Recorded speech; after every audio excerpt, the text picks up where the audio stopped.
அனைவருக்கும் வணக்கம். இன்று ஒரு சிந்தனையை உங்கள் முன்னிறுத்தேன்.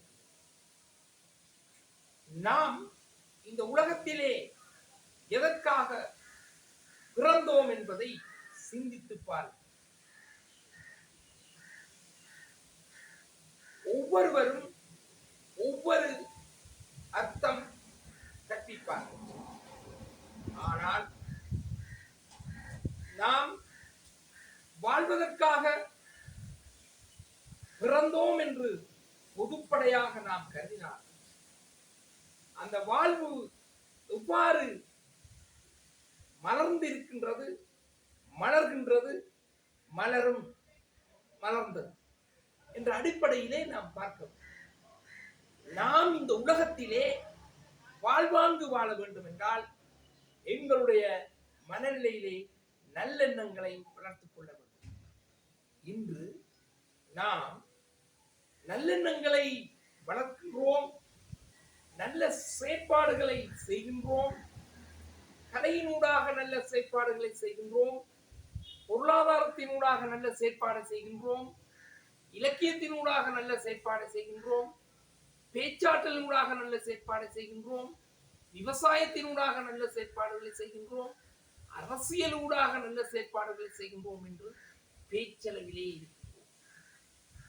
ஆனால் குறிப்பிடத்தக்க வகையில் விரல் விட்டு எண்ணக்கூடிய வகையில் சிலர்தான் சமூகத்தின் மீது கரிசனை கொண்டு, சமூகத்தின் மீது கரிசனை உடையவர்களாக, சமூகத்தின் மீது அக்கறை உடையவர்களாக செயற்பட்டு தங்களுடைய வாழ்க்கையையும் சிறப்பாக அமைத்துக் கொண்டு சுய திறனியலில் விருத்தி பெற்றுக் கொண்டு மற்றவருடைய வாழ்க்கையும் சிறப்பாக அமைத்துக் கொண்டு போறார்.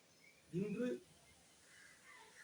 அரசியலாக இருக்கட்டும், அரசாக இருக்கட்டும், அரசாங்கமாக இருக்கட்டும், அரசியல்வாதியாக இருக்கட்டும், அரச அதிகாரிகளாக இருக்கட்டும், அரச ஊழியர்களாக இருக்கட்டும், தனியார் அதிகாரிகளாக இருக்கட்டும், தனியார் ஊழியர்களாக இருக்கட்டும், எல்லோருமே பணத்தையும் பதவியையும் புகழையும் தேடுகின்றார்களே ஒழிய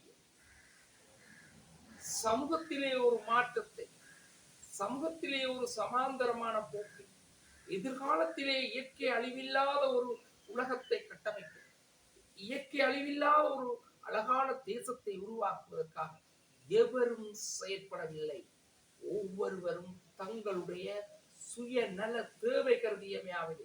இன்று இந்த உலக நாடுகளில் நேபாளம், பங்களாதேஷ் இன்று பல்வேறு பிரதேசங்களில் ஏற்படுகின்ற இயற்கை அழிவுகளுக்கும் செயற்கையான போர் அனர்த்தங்களுக்கும் காரணம்.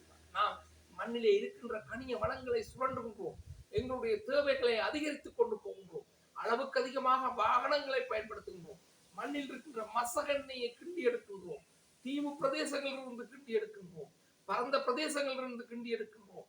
நிலமானவள், பூமாதேவியானவள் சீற்றம் கொள்கின்றாள்.